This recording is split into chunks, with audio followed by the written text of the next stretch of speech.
Sejarah itu bosenin. Sejarah itu bikin ngantuk. Boring, textbook banget. Ngapain sih ngomongin masa lalu? Udahlah, move on aja.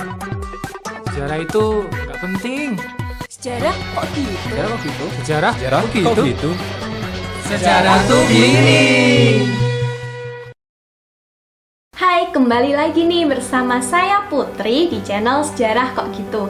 Untuk kali ini kita akan membahas mengenai peradaban di lembah Sungai Nil.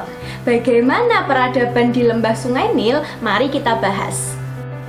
Mesir kuno adalah suatu peradaban yang berkembang di bagian timur Laut Afrika. Peradaban ini terpusat di sepanjang hilir Sungai Nil yang panjangnya mencapai 6.400 km. Peradaban ini dimulai dengan penyatuan Mesir Hulu dan Hilir sekitar tahun 3150 sebelum Masehi. Lembah Sungai Nil yang subur mendorong masyarakatnya untuk bertani. Air Sungai Nil dimanfaatkan untuk irigasi dengan membangun saluran air, terusan, dan waduk. Kemudian Sungai Nil ini juga berfungsi sebagai sarana transportasi perdagangan. Peranan Sungai Nil yang begitu penting bagi lahirnya kehidupan masyarakat di lembah sungai tersebut, maka tepatlah Herodotus menyebut Mesir sebagai hadiah Sungai Nil atau Egypt is the gift of the Nile. Baik, kita lanjut ke sistem politik dan pemerintahan. Mesir merupakan sebuah kerajaan yang diperintah oleh raja yang bergelar Fir'aun. Ia berkuasa secara mutlak. Fir'aun dianggap dewa dan dipercaya sebagai putra dewa Osiris. Karena merupakan keturunan dewa, Fir'aun ini menguasai seluruh aspek, baik di bidang sipil, militer, maupun agama. Sejarah politik di Mesir berawal dari terbentuknya komunitas di desa-desa sebagai kerajaan-kerajaan kecil dengan pemerintahan desa. Desa-desa kecil tersebut berkembang menjadi kota-kota dan berkembang lagi menjadi dua kerajaan kecil, yaitu Kerajaan Mesir Hilir dan Kerajaan Mesir Hulu. Pada tahun 3000 sebelum Masehi, seorang penguasa bernama Menes yang berhasil mempersatukan dua kerajaan tersebut. Raja Menes ini adalah raja yang berkuasa pada zaman Kerajaan Mesir Tua. Periode Kerajaan Mesir Tua berakhir pada masa Raja Pepi yang kedua.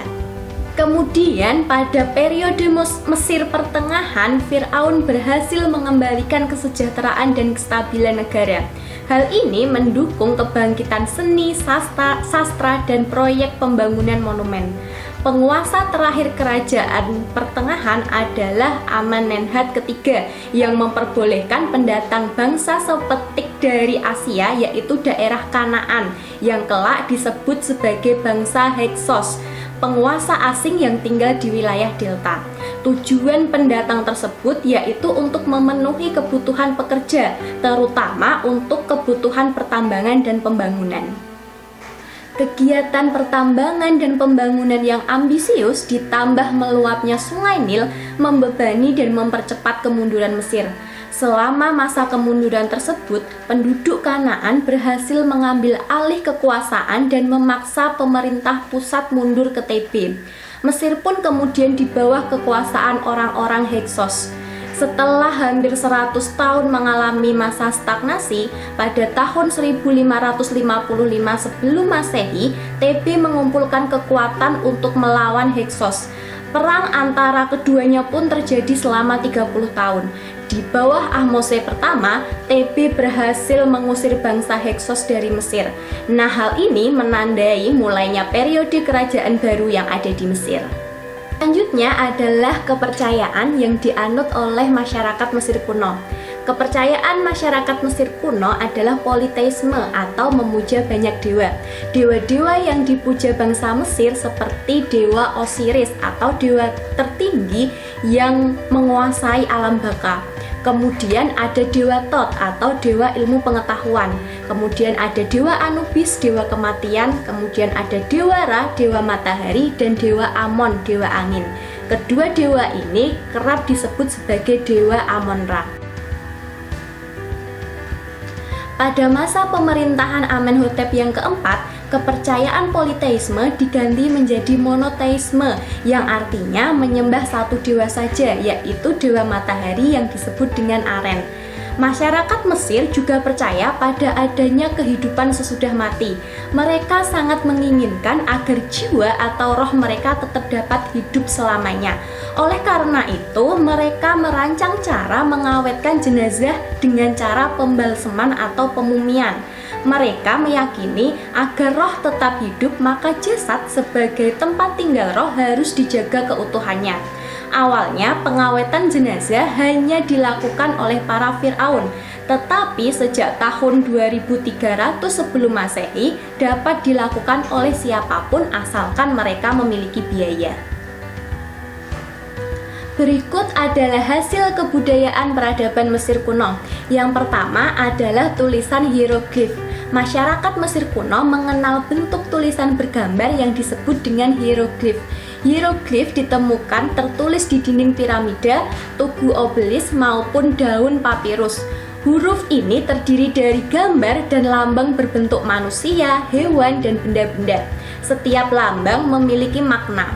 Tulisan ini berkembang menjadi tulisan yang lebih sederhana, kemudian dikenal dengan tulisan hieratis atau demotis. Tulisan hieratis adalah tulisan suci yang digunakan oleh para pendeta, sedangkan demotis adalah tulisan yang digunakan oleh rakyat biasa atau urusan keduniawian. Yang kedua adalah ilmu pengobatan. Bangsa Mesir merupakan pelopor pengobatan ilmiah. Tabib-tabib Mesir termasyhur dengan kemampuan pengobatan mereka. Sebuah papirus menunjukkan bahwa bangsa Mesir memiliki pengetahuan empiris mengenai anatomi, luka, dan perawatannya. Yang ketiga adalah teknologi bangunan dan batu besar. Bangsa pertama di dunia yang mampu menciptakan teknologi bangunan dari batu besar adalah bangsa Mesir. Bangunan-bangunan tersebut diantaranya yang pertama adalah piramida. Piramida merupakan bangunan raksasa dari batu yang digunakan sebagai makam raja-raja beserta keluarganya. Kemudian yang kedua adalah obelis atau tugu batu yang didirikan oleh masyarakat Mesir untuk memuja dewa Amon-Ra. Yang ketiga ada sphinx. Sphinx adalah bangunan besar dari batu yang berupa singa berkepala manusia yang didirikan di depan sebuah piramida. Nah, itulah tadi pembahasan mengenai peradaban Mesir kuno atau peradaban yang berada di lembah Sungai Nil. Cukup sekian dari saya Putri undur diri. Terima kasih.